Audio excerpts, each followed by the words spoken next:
നമസ്കാരം. JB ജംഗ്ഷനിലേക്ക് സ്വാഗതം. സ്വയംവര ചന്ദ്രികയിലൂടെ മലയാളിയുടെ നെഞ്ചിൽ സ്ഥാനമുറപ്പിച്ച നമ്മുടെ പ്രിയങ്കരനായ ദീപക് ദേവിന്റെ സംഗീത സഭയിലൂടെയുള്ള യാത്ര ഈ എപ്പിസോഡിൽ തുടരുക. ഒരുപക്ഷെ ദീപകിന്റെ കഴിവ് നമ്മൾ പുറത്തേക്ക് കണ്ടിട്ടില്ല. ഇപ്പൊ നമ്മൾ ഒരു കഴിവുണ്ടോ, ഇങ്ങനെയൊക്കെയാണ് കഴിവ് നമ്മൾ പുറത്തേക്ക് എടുക്കുന്നത്. അത് കൂടുതലും നിങ്ങളെ പോലത്തെ ആൾക്കാരെ കാണാത്തത്, നിങ്ങൾ ഈ എല്ലാവർക്കും വിട്ട് പിഴിയുന്നത് മാത്രമല്ലേ ശ്രദ്ധിക്കുന്നുള്ളൂ. നിങ്ങൾ എപ്പോഴെങ്കിലൊക്കെ ടിവിയും റേഡിയോ ഒക്കെ ഓൺ ചെയ്യും, അപ്പോഴല്ലേ കേൾക്കുള്ളൂ. ഇത് ഞാൻ പറഞ്ഞതല്ല, നോക്കട്ടെ. ഇനിയിപ്പോ ഞാൻ പറഞ്ഞാൽ കുഴപ്പമില്ല, വരട്ടെ. ദീപക് ഒരു ഐസ്ബർഗ് ആണെന്നാണ് എനിക്ക് തോന്നിയിട്ടുള്ളത്.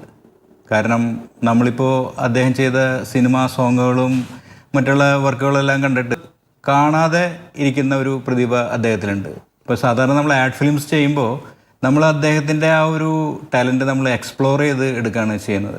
അപ്പോൾ ചിലപ്പോൾ മിക്കവാറും ഒരു 30 സെക്കൻഡ്സ് ആഡ് ചെയ്യാൻ വേണ്ടി 10-30 ദിവസങ്ങളോളം ഞങ്ങൾ തമ്മിലുള്ള വർക്കുകൾ നീണ്ടു പോകാറുണ്ട്. അപ്പോൾ എനിക്ക് ദീപകിനോടൊരു കാര്യം ചോദിക്കാനുള്ളത്, എന്തുകൊണ്ടാണ് നിങ്ങൾ ഈ പ്രതിഭ ഇങ്ങനെ മറച്ചു വച്ചിരിക്കുന്നത്? എന്തുകൊണ്ടാണ് ഈ കഴിവുകൾ മുഴുവൻ നിങ്ങൾ പുറത്തെടുക്കാതെ ഇരിക്കുന്നത്? അത് മുമ്പ് നിങ്ങളുടെ ഒരു സ്വപ്നമായിരുന്ന ഒരു വേൾഡ് ബാൻഡ്, അത് ചെയ്യുമ്പോഴേക്ക് നിങ്ങൾ അത് മാറ്റിവെച്ചിരിക്കുന്നതാണോ, അതോ അതിന് അനുയോജ്യമായ പ്രൊജക്റ്റുകൾ നിങ്ങൾക്ക് കിട്ടാത്തതാണോ? ദീപക്, ഞാൻ പറഞ്ഞപ്പോൾ ദീപക് പറഞ്ഞു നിങ്ങളെപ്പോലുള്ള പത്രക്കാരൊന്നും ഇങ്ങനെയുള്ള കാര്യങ്ങൾ ശ്രദ്ധിക്കാത്തതുകൊണ്ടാണ്. താങ്കളുടെ സസൂക്ഷ്മം നിരീക്ഷിക്കുന്ന, താങ്കളുടെ എല്ലാ ഉൾപ്പിരിവുകളും നന്നായിട്ട് അറിയാവുന്ന ദീപ് പറയാണ്, അതായത് ഈ പ്രതിഭയുടെ യഥാർത്ഥ രൂപം പുറത്തേക്ക് വന്നിട്ടില്ല. അതെ, ഞാൻ വളരെയധികം വാല്യൂ ചെയ്യുന്ന ഒരു ഫ്രണ്ട്ഷിപ്പാണ് ദീപു ആയിട്ടുള്ളത്. ദീപു മാത്രമല്ല, ദീപു, ഷിബു, ഷാബു, ഈ 3 ബ്രദേഴ്സും അന്തിക്കാട് എന്നുള്ള പേര് കൂടെ ഉണ്ട്. അത് അവര് സത്യൻ അന്തിക്കാട് സാറിന്റെ നെവ്യൂ ആണ്. അപ്പം അവരുമായിട്ടുള്ള ഒരു പരിചയം എന്ന് പറയുന്നത് കോളേജ് കഴിഞ്ഞ്, ഞാൻ പറഞ്ഞിരുന്നല്ലോ കുറച്ച് നാള് മ്യൂസിക്കിന് ശ്രമിച്ചു, ഒന്നും ആവാതായപ്പോഴാണ് ഇത് വിടാൻ തീരുമാനിച്ചത്, വണ്ടി കയറിയത്. അതെ, ആ സമയത്ത് ഞാൻ ആ ഒരു വർഷം വെറും അഡ്വർടൈസ്മെന്റ്സ്, TV കമേഴ്ഷ്യൽസ് മാത്രം ചെയ്താണ് എനിക്കൊരു വരുമാന മാർഗമായിട്ട് ഒപ്പിച്ചു തന്നത് ഇവരൊക്കെ തന്നെയാണ്. ദീപു തന്നെയാണ് എനിക്ക് എപ്പോഴും വർക്ക് തന്നതും. ഒരു മ്യൂസിക് ഡയറക്ടറിലേക്കുള്ളൊരു ഒരു ഷേപ്പ് ചെയ്തെടുക്കുന്നത് ആഡ് ഫിലിം ഇൻഡസ്ട്രിയാണ് എന്നെ. അതിൽ കൂടുതൽ അതെ, എന്ന് പറഞ്ഞാൽ 30 സെക്കൻഡിനുള്ളിൽ ഹിറ്റ്, അതായത് ഒരു പാട്ടിന്റെ ലെങ്ത് കിട്ടില്ല, ഒരു 30 സെക്കൻഡ്സിനുള്ളിൽ ഒരു ഹിറ്റ് ട്യൂൺ ഉണ്ടാക്കുക എന്ന് പറഞ്ഞാൽ അവർക്ക് വേണ്ടി കുറേ ജിംഗിൾസ് ചെയ്തതിൽ ഏറ്റവും പോപ്പുലർ ആയ ഒരു ജിംഗിളാണ് പെണ്ണേ നിന്നെ സുന്ദരിയാക്കിയതാര്, നിന്റെ കിനാവിൽ തങ്കം പോഷിയതാര്, ആലൂക്കാസ് ആലൂക്കാസ് ആലൂക്കാസ് ആലൂക്കാസ്. ഈ ട്യൂണാണ് ടോണിക് ബാക്സ്വെൽ ചെയ്യുന്നതിന്റെ തൊട്ട് മുമ്പേ ഏറ്റവും എനിക്ക് റെക്കഗ്നൈസ്ഡ് ആയിട്ട് കിട്ടിയ ഒരു ജിംഗിൾ, അത് ദീപുവിന്റെ ട്യൂൺ തന്നെയാണ്. അപ്പൊ അത്രയും എനിക്ക് അറിഞ്ഞ് എന്നെ ശരിക്കും അറിയുന്ന ഒരാളാണ് ദീപു അന്തിക്കാട്. ഒരു പരിചയമില്ലാത്തൊരു നാട്ടിലേക്ക് ഒരു വണ്ടി കയറി പോവാണ് ഇവിടുന്ന്. അപ്പം അങ്ങനെ പോയിട്ട് എനിക്കൊരു വീട് പോലും ഇല്ലാത്ത സമയത്ത് ഇവരുടെ വീടാണ് എനിക്ക് തന്നതും. ഇവരൊക്കെ നാട്ടിൽ താമസിക്കും, വർക്ക് വരുമ്പോൾ മാത്രം അവിടെ പോകും. അപ്പം അങ്ങനെ ഒരു വീട് കിട്ടി എന്നെ ഇനീഷ്യലി ഷേപ്പ് ചെയ്തെടുത്തതൊക്കെ ഇവരുടെ ഒരു ഹെൽപ്പാണ്. ദീപും ഷിബു ഒക്കെയാണ്. ദീപു, ഷിബു, ഷാബു. അവർക്ക് ശരിക്കും അറിയാം എന്റെ പൊട്ടൻഷ്യൽ എന്താണ്. അവര് പറഞ്ഞു, ഞാൻ പറഞ്ഞപ്പം ദീപു അത് തള്ളിക്കളഞ്ഞു. ഓക്കെ, ഞാനത് മനസ്സിലാക്കുന്നു. ഞാൻ വിചാരിച്ചു വെറുതെ ചില പത്രക്കാർ പറയുന്നത് പോലെ. ഞാനങ്ങനെ സാധാരണ പത്രക്കാരൻ പറഞ്ഞത് അറിയാം, എല്ലാരും പറയാറുണ്ട് സാധാരണ ആളല്ലോ അത്. അല്ലല്ല, സാധാരണ ആളാണ്. പക്ഷെ ആരോ പറഞ്ഞ പോലെ താങ്കൾക്ക് ഒരു പ്രതിഭ ഇല്ലാതെ പ്രതിഭ ഉണ്ടോ നമ്മൾ ആരോപിക്കുന്നില്ല. എന്താ കാരണം വെച്ചാൽ ദീപുവിന്റെ ഒരു പ്രത്യേകത ഞാൻ മനസ്സിലാക്കുന്നത്, സംഗീതമാണ് താങ്കളുടെ വഴി എന്നുള്ള കാര്യം താങ്കൾക്ക് നേരത്തെ അറിയാമായിരുന്നു. പക്ഷെ അതിനു വേണ്ടിയിട്ട് പ്രത്യേകിച്ച് ലോബിയിങ്ങോ ഒന്നും നടത്തിയില്ല.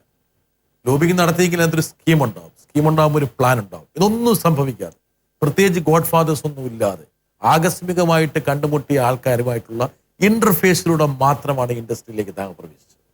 അതാണ് എനിക്ക് തോന്നുന്നു. ആ ഒരു നാച്ചുറൽ എൻട്രി കാരണമായിരിക്കാം വേണമെങ്കിൽ സ്മിതയ്ക്ക് പോലും ഒരു പാട്ട് കൊടുത്താൽ അതെൻ്റെ ഒരു മാന്യതയെ ബാധിക്കുമോ, ഒരു പക്ഷേ വേറെ ആൾക്കാർ എന്നെ ഒന്ന് താഴേക്ക് നോക്കുന്ന ഒരു അവസ്ഥ ഉണ്ടാക്കുമോ എന്നുള്ള ഒരു കോംപ്ലക്സ് താങ്കൾ സൃഷ്ടിച്ചു ആയിരിക്കാം ഒരു പക്ഷേ.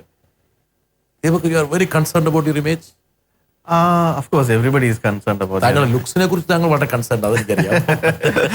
അല്ല, ഞാൻ ഡെഫിനറ്റ്ലി കെയർ ഫ്രീ അല്ല. ലോകം എന്തും വിചാരിച്ചോട്ടെ എന്ന് വിശ്വസിക്കുന്ന ടൈപ്പ് ഒരാളല്ല ഞാൻ. കുറച്ചൊക്കെ ലോകത്തിന് എന്താ പറയേണ്ടത് ആക്സെപ്റ്റ് ചെയ്യുന്ന രീതിയിൽ ഉള്ളൊരു ക്യാരക്ടർ ആയിരിക്കണം എന്നുണ്ട്. സമൂഹത്തിന്റെ ചില നീതമായിട്ടുള്ള എന്താ പറയാ രൂപകങ്ങളോട് ചട്ടക്കൂടിനോട് പൊരുത്തപ്പെട്ടുകൊണ്ട് തന്നെ പോകണം. അതിനെ വെല്ലുവിളിക്കാൻ പറ്റില്ല ചില കാര്യങ്ങൾ എന്ന് വെച്ചാൽ ഒരു ബിയോണ്ട് ലെവൽ മധ്യവർത്തിയാണ് അല്ലേ? അത് ഒരു ലെവലിൽ കൂടുതൽ ഞാൻ അത് ആക്സെപ്റ്റ് ചെയ്യാം. ഒരു ലക്ഷ്മൺ രേഖ എവിടെയുണ്ട്? താങ്കളുടെ തന്നെ സുഹൃത്തുക്കളായിട്ടുള്ള സംഗീത സംവിധായകന്മാരൊക്കെ അതും ഇതൊക്കെ പറയുമ്പോൾ താങ്കളൊന്നും പറയാത്തതിന്റെ കാരണം ആ മിതത്വം കാരണമാണ്. അത് മെയിൻറ്റെയിൻ ചെയ്യണം എന്നാണ് എനിക്ക് തോന്നുന്നത്. കാരണം നമ്മളിത് ഒരു എല്ലാം ഒരു ആരഗൻസിന്റെ ഭാഗമായിട്ട് വന്നു കഴിഞ്ഞാൽ അത് ശരിയാവില്ല. ഇപ്പം ലാല് താങ്കളെ വിളിച്ചത് ഒരു മൊയൽക്കുട്ടിയാണെന്നാ പറഞ്ഞത്. അവരെന്നെ ആ സ്റ്റേജ് തൊട്ട് കണ്ടിട്ടുണ്ട്. എന്റെ പ്രശ്നം എന്താ അറിയാം, ദീപക് ഇരിക്കുമ്പോൾ എനിക്കും അതാ തോന്നുന്നു. അതുകൊണ്ട് എനിക്ക് ഒന്നും ചോദിക്കാനും പറ്റാത്ത വളരെ ഡിസെപ്റ്റീവ് ആയിട്ടുള്ള ഒരു ലുക്കാണോ അതുപോലെ എനിക്ക് പ്ലീസ് ഫീൽ ഫ്രീ. ആരോ പറഞ്ഞ കൾച്ചറലി കൾട്ടിവേറ്റഡ് ഹ്യൂമിനിറ്റി എന്നൊക്കെ ആൾക്കാരെ കുറിച്ചാണ്. അങ്ങനെയൊന്നല്ലല്ലോ. അങ്ങനെയൊന്നും പേടിക്കണ്ട, ഒന്നും പേടിക്കണ്ട. ഓക്കെ, അങ്ങനെ ഒരു ജീവിതമാർഗം തേടി ബികോം എടുക്കുന്നു, പിന്നെ അമേരിക്കയിലേക്ക് പോകുന്നു. അവിടെ വെച്ചിട്ടാണ് ചെറിയൊരു വഴിത്തിരിവ് ഉണ്ടാകുന്നത് അല്ലേ?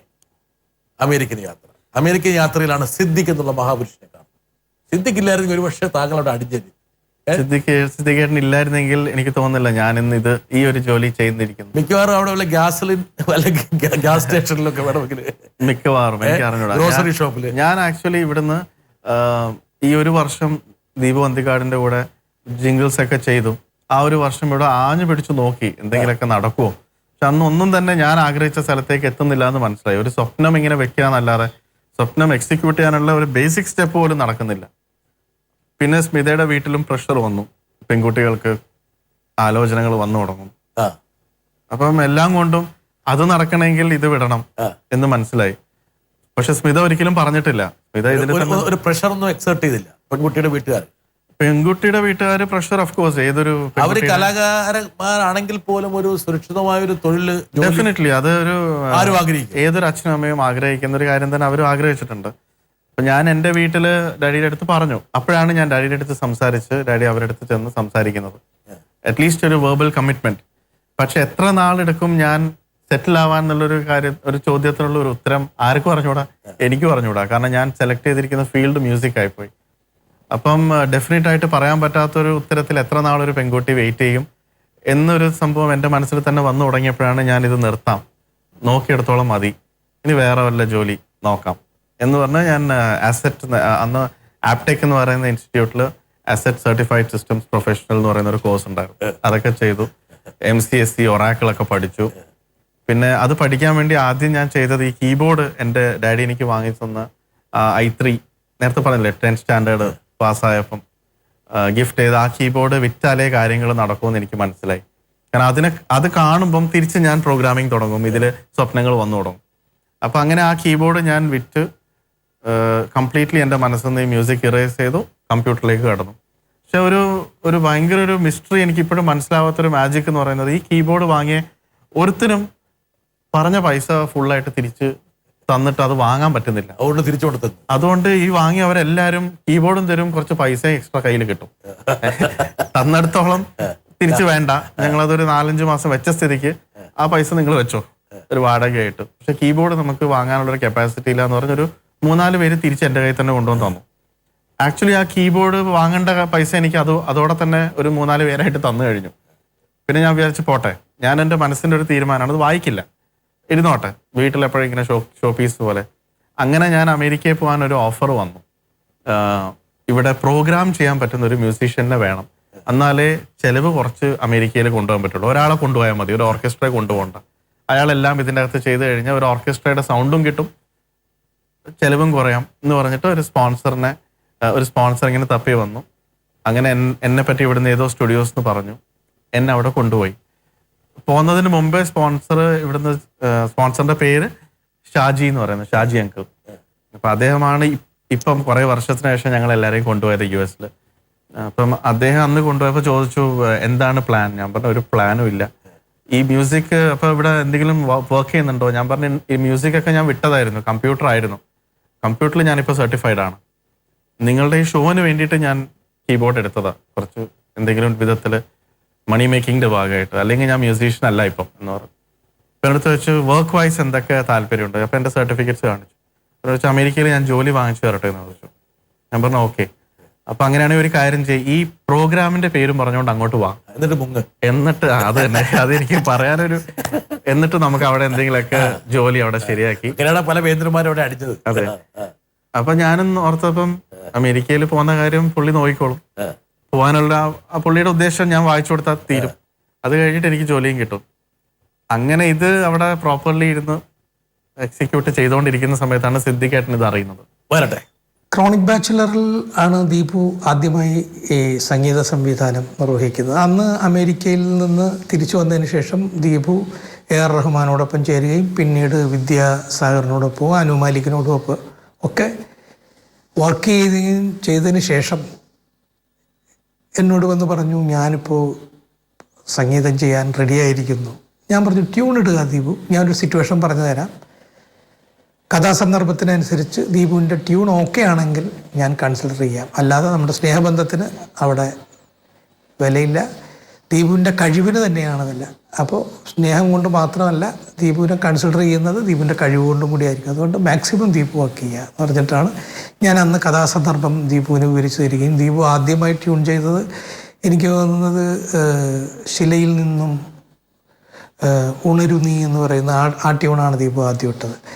ആ ട്യൂൺ ഇട്ടതിന് ശേഷം ബാക്കി 2 പാട്ടിൻ്റെയും സിറ്റുവേഷൻ പറഞ്ഞു, അതിൻ്റെ ട്യൂണും ദീപു ഇട്ടു. അതിനുശേഷം ദീപു പറഞ്ഞു, എൻ്റെ കയ്യിൽ ഒരു ലല്ലബി ഉണ്ട് സിദ്ദിഖേട്ട, ഇതൊന്ന് കേൾക്കുക എന്ന് പറഞ്ഞു. അങ്ങനെ ആ ലല്ലബി ട്യൂൺ ദീപു കേൾപ്പിച്ചു. ഞാൻ പറഞ്ഞു, ഇത് മനോഹരമായിരിക്കുന്നു, പക്ഷേ ഇത് നമ്മുടെ സിനിമയിൽ ചേർക്കാൻ ഒരു സ്കോപ്പില്ല, ഒരു ചാൻസ് ഇല്ല ഈ പാട്ടിന്. അതുമല്ല ഇതൊരു ലല്ലബിയുടെ ഒരു സിറ്റുവേഷൻ ഈ സിനിമയിൽ വരികയുമില്ല. അപ്പോൾ അതുകൊണ്ട് ട്യൂൺ വളരെ നന്നായിട്ടുണ്ട് എന്ന് പറഞ്ഞിട്ട് ഞാനതൊന്ന് ഒഴിവാക്കി. പക്ഷേ ആ ട്യൂൺ എൻ്റെ മനസ്സിലിങ്ങനെ കിടന്നു. അതിനുശേഷം അടുത്ത സിറ്റിങ്ങിൽ ഞാൻ ദീപുവിനോട് ചോദിച്ചു, ദീപു ആ ലല്ലബി ഒന്ന് റിതം മാറ്റിയാൽ നമുക്കൊരു ലവ് സോങ് ആക്കിക്കൂടെ എന്ന് ചോദിച്ചു. അപ്പോൾ ദീപുവിന് മുഖം ഒന്നിങ്ങനെ, ഞാൻ പറഞ്ഞു ചുമ്മാ ട്രൈ ചെയ്ത് നോക്കൂ ദീപു, ആ ലല്ലബി അതിമനോഹരമായ ലല്ലബിയാണ്, ശരിയാണ്, അതൊന്ന് റിതം മാറ്റിയിട്ട് നമ്മളതൊരു ലവ് സോങ്ങിൻ്റെ ഒരു മൂഡിലേക്ക് അതിനൊന്ന് റീതിങ്ക് ചെയ്താൽ എനിക്ക് പടത്തിൽ ഞാൻ അതിനൊരു സ്പേസ് തരാം എന്ന് പറഞ്ഞു. അങ്ങനെ അന്ന് ദീപു മനസ്സില്ലാ മനസ്സോടെയാണ് ആ പാട്ട് അന്ന് ആ ലല്ലബി ഒരു ലവ് സോങ് ആക്കി മാറ്റിയത്. എനിക്ക് തോന്നുന്നത് ആ സിനിമയിലെ ഏറ്റവും മനോഹരമായ സോങ്ങും അത് തന്നെയാണ്. ഒരു പക്ഷേ മലയാളി ആദ്യം ദീപുവിനെ സ്പർശിക്കുന്ന ഈ പാട്ടിലൂടെ. അതെ, താങ്കൾ നേരെ അവരുടെ ഹൃദയത്തിലേക്ക് കയറി. ഞാൻ ഇപ്പൊ സിദ്ദിഖേട്ടൻ പറഞ്ഞല്ലോ, ഇത് ഇങ്ങനെ ഒരു പാട്ടായിട്ട് ഉണ്ടാക്കിയ പാട്ടായിരുന്നില്ല. സിദ്ദിഖേട്ടനെ പോലത്തെ ഒരു ഡയറക്ടറിനെ ആദ്യത്തെ ഒരു ഡയറക്ടറായിട്ട് കിട്ടുന്നതാണ് എനിക്ക് തോന്നുന്നത് ഏറ്റവും വലിയൊരു ഭാഗ്യം എനിക്ക്. കാരണം ഞാൻ എപ്പോഴും വിശ്വസിക്കുന്നത് അതൊരു മോഡസ്റ്റ് ആവുകയെന്ന് വിചാരിക്കരുത്. ഞങ്ങളെക്കാളും ഒക്കെ എത്രയോ ടാലൻറ്റഡ് ആയിട്ട്, എൻ്റെ അതേ ഏജോ എന്നെക്കാളും മൂത്തിരിക്കുന്ന എൽഡർ ആയിട്ടുള്ള ആൾക്കാർ വളരെ ടാലൻറ്റഡ് ആയിട്ട് ഒരു ബ്രേക്ക് ഇല്ലാതെ നടക്കുന്നത് ഇപ്പോഴും ഞാൻ കാണുന്നുണ്ട്. അന്ന് എത്ര വയസ്സായിരുന്നു? 23 വയസ്സ്. 23 വയസ്സ്. 22-23. അതെ. അമേരിക്കയിൽ നിന്ന് തിരിച്ച് വന്ന് മനസ്സോടെ തിരിച്ചു വന്നു. എന്നെ കൈയോടെ പിടിച്ച് സിദ്ദിഖേട്ടൻ, അത് ഒരിക്കലും പറ്റില്ല ദീപു, വേറൊരു ജോലി ചെയ്യുന്നതായിട്ട് എനിക്ക് ചിന്തിക്കാനേ പറ്റുന്നില്ല, യു ആർ ടാലൻറ്റഡ്. ഈ ഷോന് തന്നെ കുറേ കാര്യങ്ങൾ കമ്പോസ് ചെയ്യേണ്ടി വന്നിരുന്നു, സ്കിറ്റ്, ചെറിയ ഫില്ലർ മ്യൂസിക്സ്, അതൊക്കെ സിദ്ദിഖേട്ടൻ പറയുന്നത് വളരെ ഒരു എൻ്റർടൈൻമെൻറ്റ് വാല്യൂ ഉണ്ടായിരുന്നു. അപ്പോൾ എൻ്റർടൈൻമെൻറ്റ് ഇൻഡസ്ട്രിയിൽ ഒരു മ്യൂസിക് കമ്പോസറായിട്ട് ട്രൈ ചെയ്തുകൂടെ? അപ്പം നമ്മൾ സിദ്ദിഖേട്ടൻ ഇനി എൻ്റെ അടുത്ത് അത് പറയരുത്. ഇങ്ങനെയൊക്കെ പ്രേരിപ്പിച്ചെങ്കിൽ പോലും ഒരു പാട്ട് തരുന്നതിന് മുമ്പ് ദീപുവിന്റെ കഴിവ് അദ്ദേഹം അസസ് ചെയ്തിട്ടാണ് തന്നത്. അതെ, എൻ്റെ അടുത്ത് സിദ്ദിഖേട്ടന് ഒരു ഫോൾസ് ക്യാരക്ടറിനെ എപ്പോഴും ക്രിയേറ്റ് ചെയ്ത് വെച്ചിരുന്നു. അത് ആരാന്ന് എനിക്ക് പിന്നെയാണ് മനസ്സിലായത്. എടുത്തു പറഞ്ഞു, ഞാൻ ഓക്കെ ദീപു, പക്ഷെ ഞാനല്ല തീരുമാനിക്കുന്നത്, ഇതിന് പൈസ ഇൻവെസ്റ്റ് ചെയ്യുന്നത് മസ്കറ്റിലുള്ള ഒരു പ്രൊഡ്യൂസറാണ്, അദ്ദേഹം കേട്ട് ഓക്കെ ആയാലും മാത്രമേ. ഒരു മുൻകൂർ ജാമ്യം എടുത്തു. അതെ, അപ്പൊ എന്താ വെച്ചാൽ സിദ്ദിഖേട്ടന് ഇഷ്ടമല്ലെങ്കിൽ അദ്ദേഹമാണ് എന്ന് പറയാനായിട്ട് അങ്ങനെ ഒരു അജ്ഞാത മനുഷ്യന്റെ പെടലിൽ വെച്ച് കൊടുക്കാം. അതെ, ഇങ്ങനെ ഓരോ സിദ്ദിഖിന് കിട്ടൂല. അതെ, അപ്പൊ ഓരോ പാട്ട് കമ്പോസ് ചെയ്യുമ്പോഴും അടുത്ത സിറ്റിങ്ങിന് ഇരിക്കുമ്പോൾ ചോദിച്ചാൽ സിദ്ദിഖേട്ട മസ്കറ്റിലുള്ള അദ്ദേഹം കേട്ടോ? അപ്പൊ എൻ്റെ അടുത്ത് പറയും, അതൊക്കെ നമുക്ക് കേൾപ്പിക്കാം, എല്ലാം കൂടി ആയിട്ട് ഒരുമിച്ച് കേൾപ്പിക്കാം, ഓരോ പാട്ടായിട്ട് കൊടുക്കണ്ട, ഇംപ്രഷൻ പോകും എന്ന് പറയും. അപ്പൊ ഞാൻ പറഞ്ഞ ശരി. എന്നിട്ട് ഒരു 6 പാട്ടിന് വേണ്ടി ഒരു 12 പാട്ട് ഉണ്ടാക്കിയിരുന്നു. അതൊന്ന് ഫിൽട്ടർ ചെയ്ത സിദ്ദിഖേട്ടൻ പറഞ്ഞ് ഫിൽട്ടർ ചെയ്തതിന് ശേഷം അദ്ദേഹത്തിനെ കേൾപ്പിക്കുന്നുള്ളൂ. അങ്ങനെ ലാസ്റ്റ് സോങ്ങിന്റെ കമ്പോസിങ് കഴിഞ്ഞപ്പം ഞാൻ സിദ്ദിഖേൻ്റെ അടുത്ത് ചോദിച്ചു, സിദ്ദിഖേട്ട എങ്ങനെയുണ്ട്, ഇനിയെങ്കിലും ഒന്ന് അദ്ദേഹത്തെ കേൾപ്പിക്കോ? അപ്പൊ സിദ്ദിഖേട്ടൻ പറഞ്ഞു അദ്ദേഹം കേട്ട് കഴിഞ്ഞു, എല്ലാം ഓക്കെയാണ്, ദീപു തന്നെ മ്യൂസിക് ചെയ്യുന്നത്. അപ്പൊ ഞാൻ ചോദിച്ചല്ല എപ്പോഴാണ് അയച്ചു കൊടുത്തത്?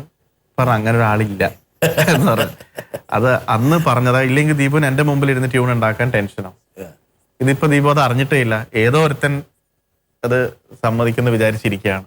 ഈ പാട്ട്, ഇത് ഞാൻ പറഞ്ഞ മലയാളി നെഞ്ചിലേറ്റി വാങ്ങിയ ഈ ഗാനം, ഇത് എങ്ങനെയായിരുന്നു ആദ്യം കൺസീവ് ചെയ്തത്? ഇത് ഈ ഫിലിമിന് വേണ്ടി ഉണ്ടാക്കിയ പാട്ടല്ല. ആസ് എ കമ്പോസർ എൻ്റെ മനസ്സിൽ എപ്പോഴോ തോന്നിയ ഒരു താരാട്ട് പാട്ടായിട്ട് ഞാൻ ഉണ്ടാക്കിയത്. അപ്പൊ സിദ്ദിഖേട്ടന്റെ മുമ്പിൽ ഇരിക്കുമ്പം കഥയൊക്കെ കൂടി പറഞ്ഞപ്പോൾ ഞാൻ ആകെ ടെൻഷനായി. ക്രോണിക് ബാച്ചലറിന്റെ കഥ സിദ്ദിഖേട്ടൻ ഫുള്ളിരുന്ന് പറഞ്ഞപ്പം എനിക്ക് കഥ ശ്രദ്ധിക്കാൻ പറ്റുന്നില്ല, ടെൻഷനുണ്ട്.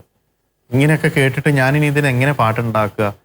അപ്പം സിദ്ദിഖേട്ടന് മനസ്സിലായി മൊത്തം കൈവിട്ട് പോകുന്ന അവസ്ഥയിലാണ്. അത് വേർക്കാനൊക്കെ തുടങ്ങി കഥ കേൾക്കുമ്പോൾ.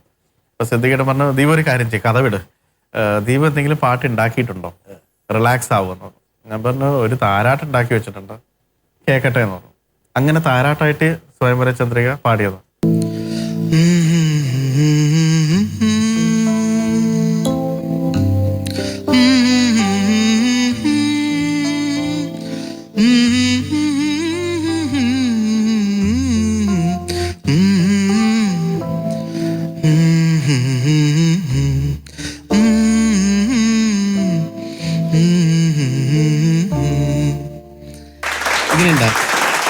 സിദ്ദിഖേട്ടൻ പറഞ്ഞു നല്ല പാട്ടാണ്, ഇതിന്റെ സ്പീഡ് കയറ്റാൻ പറഞ്ഞു. അപ്പൊ ഈ താരാട്ടിന്റെ സ്പീഡ് കയറ്റി കഴിഞ്ഞാൽ താരാട്ടല്ലാതായി പോകല്ലേ, ഒരു ഉറക്കാനുള്ളൊരു കൊച്ചെഴുന്നേറ്റ് പേടിക്കും. അതെ. അപ്പൊ ഞാനത് സിദ്ദിഖേട്ടൻ്റെ അടുത്ത് വെച്ച്, സിദ്ദിഖേട്ടൻ അത് വേണ്ട, സിദ്ദിഖേട്ടൻ ഈ സ്പീഡല്ലേ നല്ലത്, അതുപോലെ കൂട്ട്, അങ്ങനെയല്ല നമുക്ക് നോക്കുന്നത്. അപ്പൊ ഞാൻ ഈ സിദ്ദിഖേട്ടൻ പറഞ്ഞതുപോലെ തന്നെ ഇത് ദൈവമേ നല്ലൊരു പാട്ട് കൈവിട്ട് പോവോ, ഇതുമല്ല അതുമല്ലാതെ ആവുമോ എന്നൊക്കെ പേടിച്ചു. പക്ഷെ ആ സിദ്ദിഖേട്ടൻ എടുത്ത ടെമ്പോ കൂട്ടിയപ്പം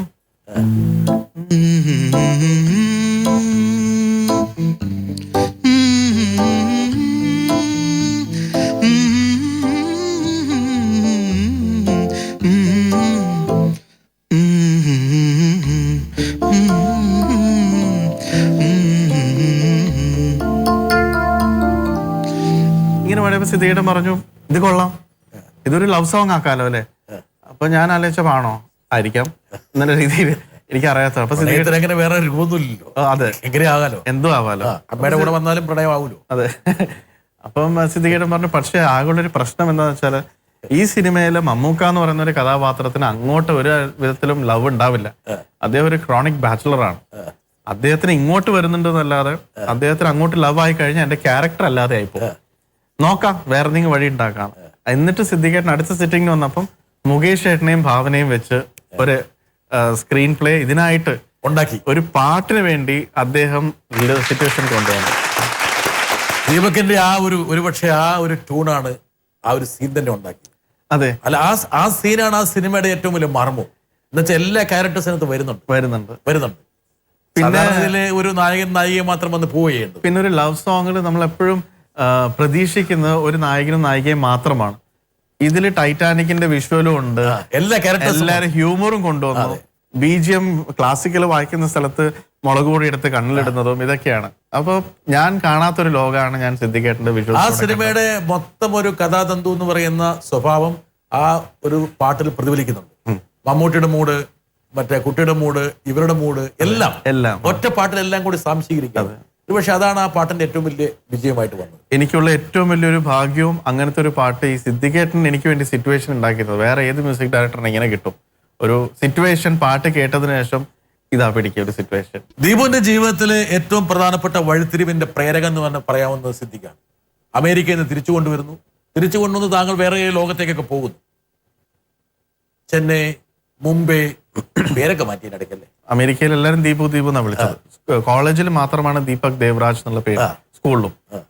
അപ്പം വിളിക്കുമ്പോൾ ദീപു എന്ന് ശീലമായി. അങ്ങനെ ഇവിടെ വന്നു കഴിഞ്ഞ് സിദ്ദിഖേട്ടൻ എൻ്റെ അടുത്ത് പറഞ്ഞത് ഒറ്റ അഡ്വൈസേ തന്നുള്ളൂ, എന്തുകൊണ്ട് മ്യൂസിക് വിടാൻ തീരുമാനിച്ചു?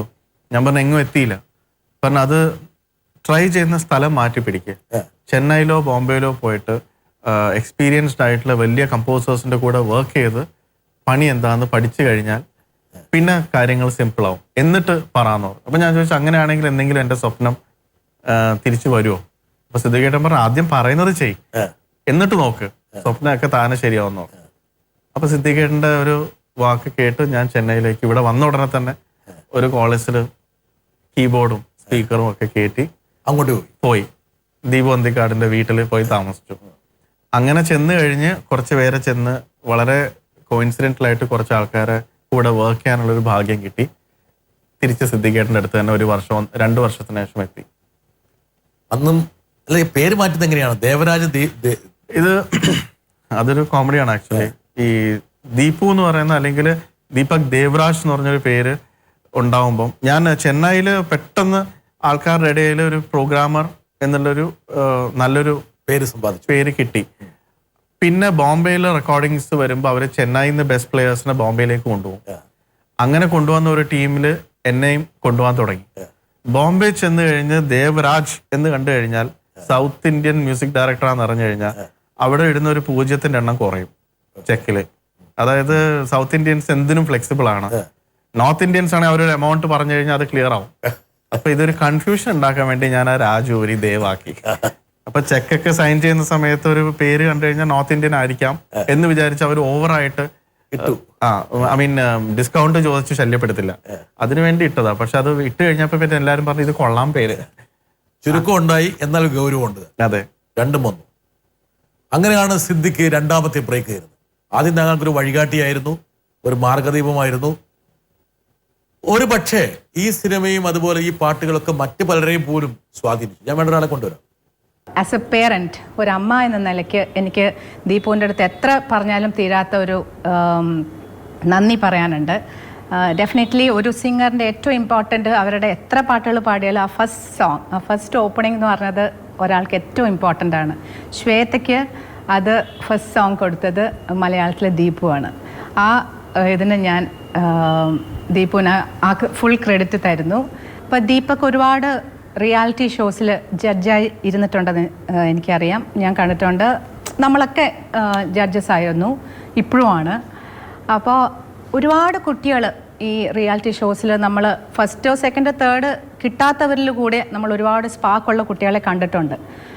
പക്ഷേ ഒരു പ്ലേ ബാക്ക് സിംഗിങ് എന്ന് വരുമ്പോൾ എന്തുകൊണ്ടാണ് നിങ്ങൾ മ്യൂസിക് ഡയറക്ടേഴ്സ് ആ കുട്ടികളെ അധികം ഉപയോഗിക്കാത്തത്? എക്സെപ്റ്റിംഗ് വെരി ഫ്യൂ, ബാക്കിയുള്ളവർ അങ്ങ് പൊങ്ങി വരുന്നില്ല, എന്തുകൊണ്ടാണ്? അതിനൊരു ആൻസർ പറയും. രാജയ്ക്ക് ദീപുവിനോട് വലിയ കടപ്പാടുണ്ട്.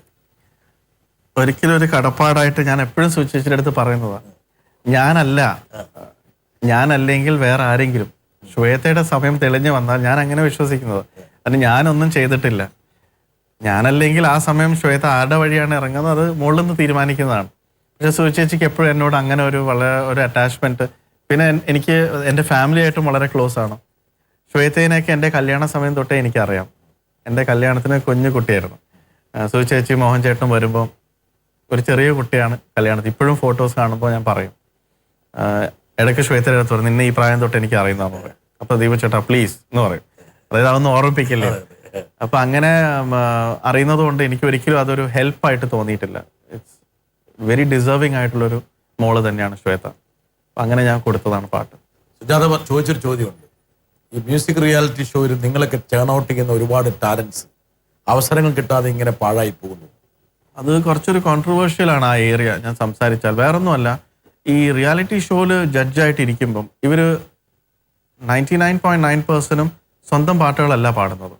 ആരൊക്കെയോ പാടി വെച്ച പാട്ട് ഇവർ ടെക്നിക്കലി അതിനെ അപ്രോച്ച് ചെയ്ത് പെർഫെക്റ്റ് ആയിട്ട് അതിനെ ക്ലോൺ ചെയ്ത് വന്ന് പാട്ടിൻ്റെ കൂടെ പെർഫോമൻസും ചെയ്ത് അവരൊരു ഇമ്പാക്റ്റ് മനസ്സിൽ ക്രിയേറ്റ് ചെയ്യാണ്. ഇവരെയൊക്കെ ഞങ്ങൾ മിക്കപ്പോഴും സ്റ്റുഡിയോയിലേക്ക് വിളിക്കുമ്പം കാണുന്നൊരു സീൻ എന്ന് വെച്ചാൽ, ഇവരൊരു പാട്ട് പാടണമെങ്കിൽ അത് ആദ്യം ചിത്ര ചേച്ചിയോ സുജാത ചേച്ചിയോ ട്രാക്ക് പാടേണ്ട ഒരു അവസ്ഥയാണ് കാണുന്നത്. എന്നാലേ ഇവർക്ക് അവർ പാടി വെച്ചത് കേട്ടാലേ തിരിച്ചു വരുള്ളൂ. അല്ലാതെ ഒറിജിനാലിറ്റിയിൽ വരുന്നൊരു സംഭവം വളരെ കുറവായി തോന്നിയിട്ടുള്ളൂ. നമുക്കൊരിക്കലും അപ്പോഴാണ് സുജാത ചേച്ചി എന്താണ്, ചിത്ര ചേച്ചി എന്താണ്, ജാനകിയമ്മ എന്താണ്, സുശീലാമ്മ എന്താണ്. അതൊരു പക്ഷേ അവരെ പാട്ട് പഠിപ്പിക്കുന്ന രീതിക്കോ അല്ലെങ്കിൽ റിയാലിറ്റി ഷോ നടത്തുന്ന രീതിക്കോ ഉള്ള തരാറായിരിക്കില്ലേ? റിയാലിറ്റി ഷോയിൽ കമ്പോസിങ്ങോ പ്ലേബാക്ക് സിംഗിങ് അല്ലല്ലോ നോക്കുന്നത്, അവിടെ കൂടുതലും പെർഫോമറാണ്. പിന്നെ വേറൊരു വലിയൊരു കാര്യമുണ്ട്, അത് ഇതൊന്നും പറയാൻ ഞാൻ ആരുമല്ല, എങ്കിൽ കൂടെ ഞാൻ മനസ്സിലാക്കിയ കാര്യങ്ങൾ, ഈ സുജാത ചേച്ചിയോ ചിത്ര ചേച്ചിയോ അവര് ലൈം ലൈറ്റിൽ പോപ്പുലർ ആവുന്നതിന് മുമ്പേ ഒരു 50 പാട്ടെങ്കിലും പാടി തെളിഞ്ഞതിന് ശേഷമാണ് അവർ പുറത്തു വരുന്നത്. ഇന്ന് ഒരൊറ്റ സോങ് കൊണ്ട് ബിസി ആയി കഴിഞ്ഞാൽ ഞാൻ ബ്രേക്ക് കൊടുത്ത ഒരു സിംഗറിന് എനിക്ക് രണ്ടാമത്തെ റെക്കോർഡിങ്ങിന് കിട്ടാറില്ല. കാരണം ആ പാട്ട് കാരണം ഈ സിംഗർ വേൾഡ് ടൂറിലാണ്. മിക്കപ്പോഴും വിളിക്കുമ്പം they are not available. Stage shows that's easy way. അപ്പൊ അവർ ആ ഒരൊറ്റ പാട്ടിൽ തെളിയുന്നതിന് മുമ്പേ അവർ ചെന്നിട്ട് പുറം ലോകത്തിന് ഡെമോൺസ്ട്രേഷന് റെഡിയാണ്. അവിടെയാണ് എനിക്ക് സുജാത ചേച്ചിനെ ഞാൻ ഏറ്റവും കൂടുതൽ അപ്രിഷിയേറ്റ് ചെയ്യുന്നത്. ശ്വേതേനെ എനിക്ക് ഓഡിഷന് പറഞ്ഞു വിടുന്നതിൻ്റെ ഒരു 5 വർഷം മുമ്പേ ശ്വേത വേണമെങ്കിൽ പാടാൻ എലിജിബിൾ ആയിരുന്നു. സുജ ചേച്ചി സമ്മതിച്ചില്ല. അവള് ഇപ്പോഴും she is just being shaped. ആ ഷേപ്പ് ആവുന്ന സ്റ്റേജിൽ പുറത്തിറങ്ങി കഴിഞ്ഞാൽ as a singer let her become decent enough to be എന്താ പറയുക എക്സിബിറ്റഡ് എന്ന് പറഞ്ഞിട്ടാണ് സുജാത ചേച്ചി വെയിറ്റ് ചെയ്തത്. ആ ഒരു ഡിസിഷനാണ് ഇന്നത്തെ പല കുട്ടികളും അറിയാതെ തെറ്റായി എടുത്തു പോയിട്ട് ഓവർ എക്സ്പോസ്ഡ് ആയി. അവർക്ക് ഒരുപക്ഷെ നന്നായിട്ട് പാടാനൊരു ഫ്യൂച്ചർ ഉണ്ടാവാം, പക്ഷെ അതിനു മുമ്പേ അവരൊരു ഇംപ്രഷൻ ഉണ്ടാക്കിയെടുക്കും, എന്നിട്ട് ദേ കാൺ സർവൈവ്. ദീപക്, സിദ്ദിഖ് തന്ന ബ്രേക്ക്, സ്വയംവര ചന്ദ്രിക, അത് താങ്കളുടെ തന്നെ എന്താ പറയാ വരം മാറ്റി മറിച്ചു. കരിയറിലെ വലിയ ബ്രേക്കായി, കോൺഫിഡൻസ് ആയി. ഒരിക്കലും ഇല്ല, കോൺഫിഡൻസ് എനിക്ക് ഇപ്പോഴും ഇല്ല. എപ്പോഴും പേടിയാ പാട്ടുണ്ടാക്കാൻ പറഞ്ഞ. ഒരു സ്ഥായി ആയിട്ടുള്ള വികാരം അല്ല, ഇപ്പോഴും എനിക്ക് പാട്ടുണ്ടാക്കാൻ പറഞ്ഞ ആദ്യത്തെ പാട്ടുണ്ടാക്കുന്ന ടെൻഷനാണ്.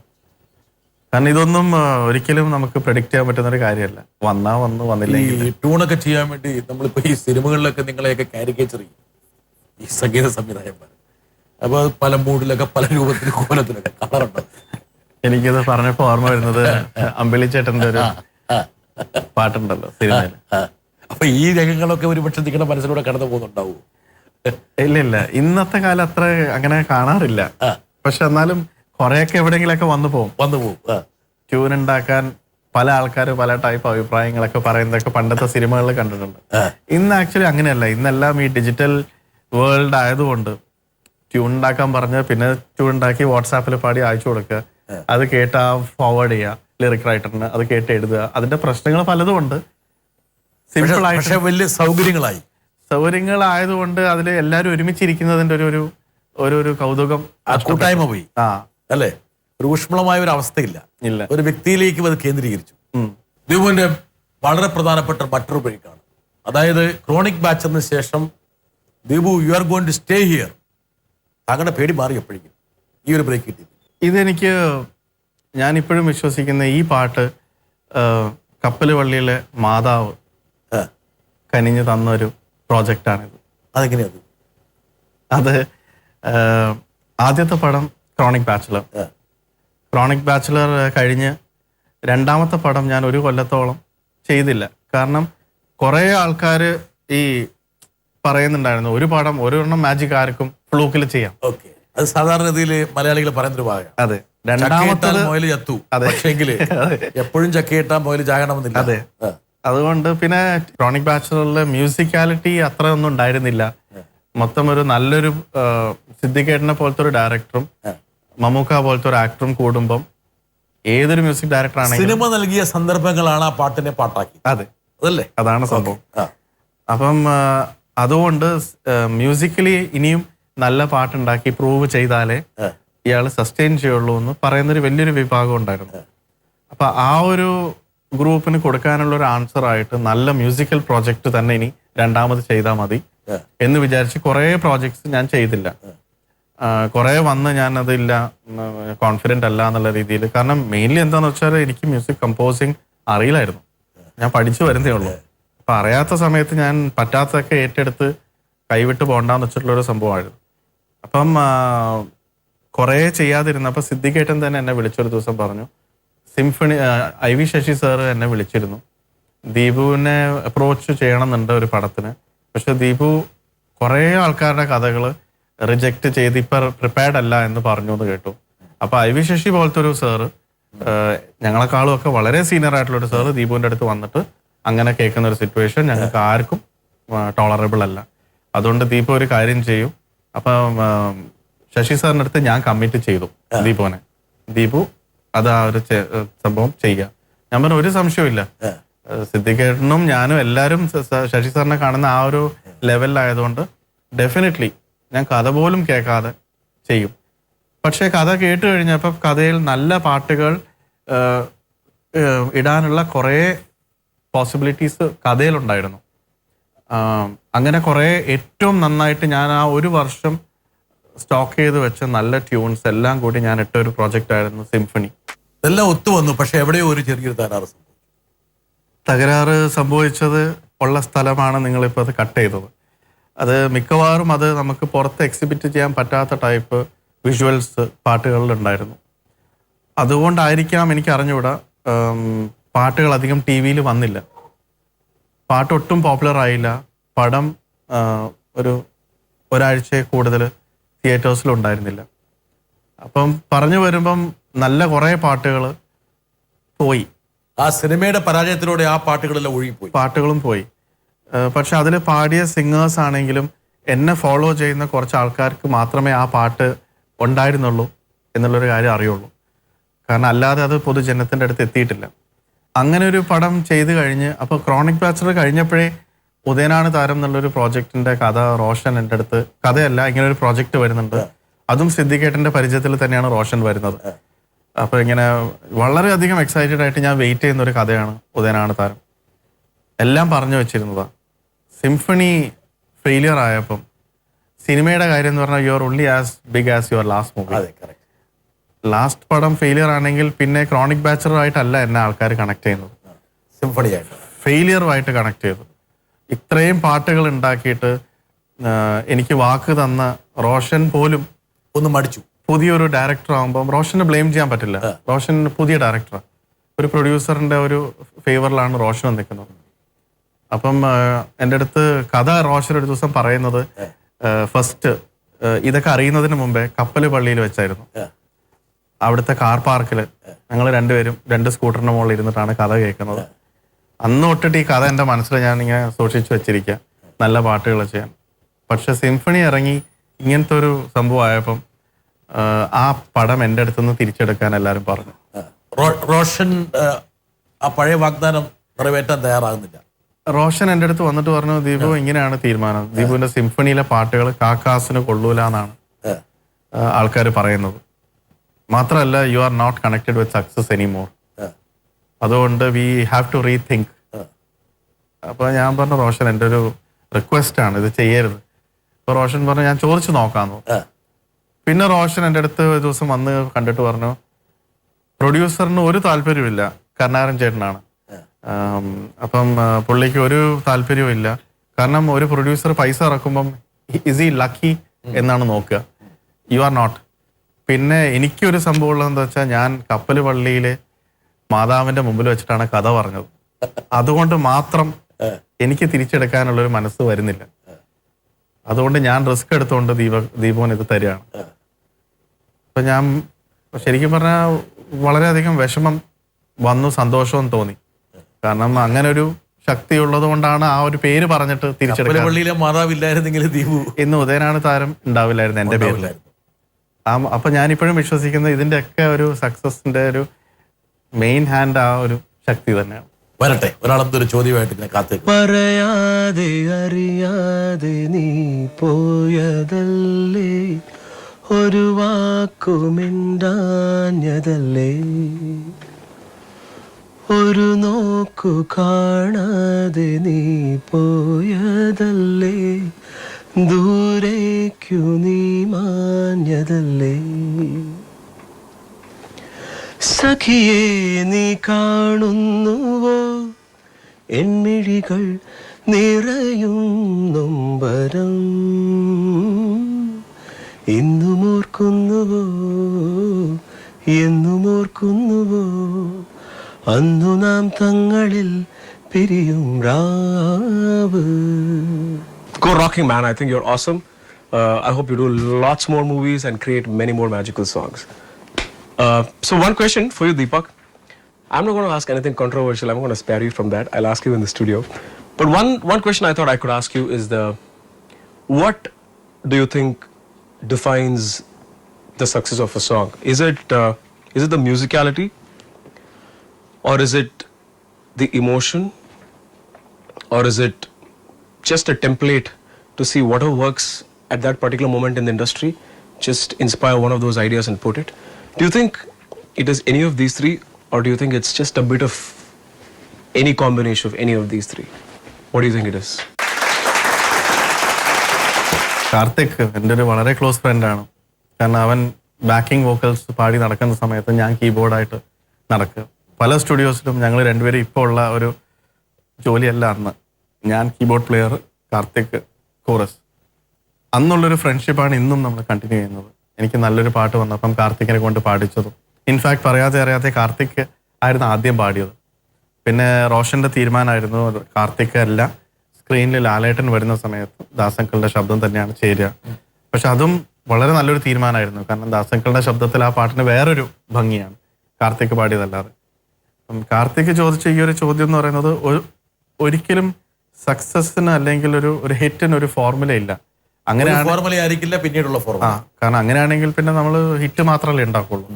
ചെയ്യുന്നത് എല്ലാം എന്തുകൊണ്ട് ഹിറ്റ് ആവുന്നില്ല? കാരണം ഇറ്റ്സ് പല കാര്യങ്ങൾ ഒത്തുവരുമ്പം സംഭവിക്കുന്നതാണ്. ചില മീഡിയോക്കർ പാട്ട് പ്രോജക്റ്റ് എല്ലാം കൊണ്ടും സെലിബ്രേറ്റഡ് ആകുമ്പം ആ പാട്ട് മീഡിയോക്രിറ്റിയിൽ നിന്നും വലുതാവും. അത് ഭയങ്കര ഒരു എക്സ്ട്രാ ഓർഡിനറി കോമ്പസിഷനായിട്ട് ആൾക്കാരുടെ മനസ്സിൽ കയറും. കാരണം ആ പാട്ടൊക്കെയാണ് ആ പടത്തിന് അത്രയും വലുതാക്കിയെന്ന് വിചാരിക്കും. നേരം മറിച്ച് വളരെ നല്ലൊരു പാട്ട്, ഒരു പടം ഒട്ടും വർക്കൗട്ട് ആയില്ലെങ്കിൽ, നേരത്തെ സിംഫണിയുടെ കാര്യം പറഞ്ഞതുമാതിരിയാണ്, ഫെയിലിയർ ആയിട്ട് കണക്റ്റഡ് ആയി കഴിഞ്ഞാൽ പിന്നെ അതേ പാട്ടുകളെ തന്നെ ഈ സോ കോൾഡ് ആൾക്കാർ കാക്കാസിന് കൊള്ളാത്ത പാട്ടുകളാണ് ഉണ്ടാക്കിയതെന്നാണ് ആൾക്കാർ പറയുന്നത് ഞങ്ങൾ കേൾക്കേണ്ടി വരും.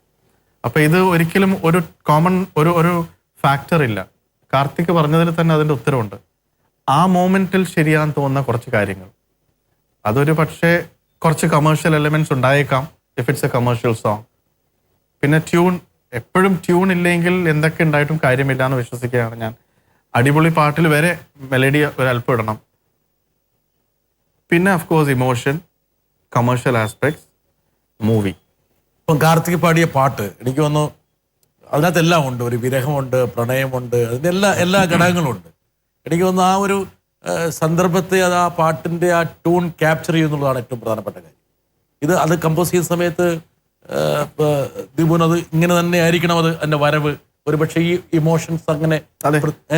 ഇപ്പൊ കാർത്തിക് പാടിയത് വളരെ കറക്റ്റ് ആയിട്ട് ഞാൻ എന്തെന്ന് പറഞ്ഞോ അത് തന്നെയാണ് കാർത്തിക്. ഒരു 2 വരി പാടിക്കുന്നത് വളരെ പ്രിയപ്പെട്ടൊരു പാട്ട്.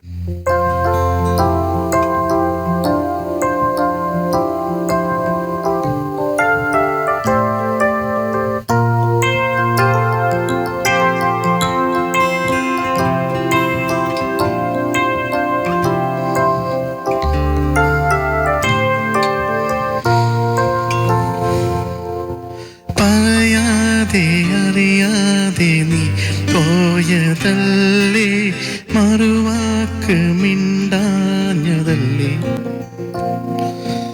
ഒരു നോക്ക് കാണാതെ നീ പോയതല്ലേ, ദൂരേക്കു നീ മാഞ്ഞതല്ലേ, സഖിയേ നീ കാണുന്നു നിൻമിഴികൾ നിറയും നൊമ്പരം. ഈ പാട്ട് കേട്ടിട്ട് സ്മിത പറഞ്ഞോ കൊള്ളത്തില്ല? ഇല്ല ഒരിക്കലും ഇല്ല. എനിക്ക് തോന്നുന്നു സ്മിതയുടെ one of the favourite songs ആണിത്. എന്തുകൊണ്ടായിരിക്കാൻ വേണേൽ ഒരുപാട് ഭാവങ്ങൾ മുന്നേറ്റുണ്ട്. അത് എനിക്ക് അറിഞ്ഞൂടാ. എനിക്കിത് ആക്ച്വലി ഇത് ഉണ്ടാക്കുന്ന സമയത്ത് ഇമ്പാക്ട് ഉണ്ടാവും വിചാരിച്ചില്ല. ആദ്യം ഉണ്ടാക്കിയത് ഒരു ഡമ്മി ലൈനായിരുന്നു. കാതല കാതല കാതല കാതല കാതല കാതല തരരേരാര്. അങ്ങനെ കാതല എന്നുള്ള വാക്ക് മാത്രം വെച്ച് പാടി. അപ്പൊ ഞാൻ ആഗ്രഹിച്ചത് തിരുമേനിയുടെ അടുത്തും റോഷന്റെ അടുത്തും ഞാൻ പറഞ്ഞത് ഒരേ വാക്ക് റിപ്പീറ്റ് വരട്ടെ, താരര താരര താരര താരര. തിരുമേനി എൻ്റെ അടുത്ത് പറഞ്ഞു, കൈതപ്പുറം തിരുമേനി പറഞ്ഞു അങ്ങനെ ചെയ്യാം, കമേഴ്ഷ്യലി പാട്ട് കയറി പിടിക്കാൻ ഒരേ വാക്ക് റിപ്പീറ്റ്. ഈ പാട്ടിന് അങ്ങനെ ഒരു റിപ്പീറ്റിന്റെ ആവശ്യമില്ല.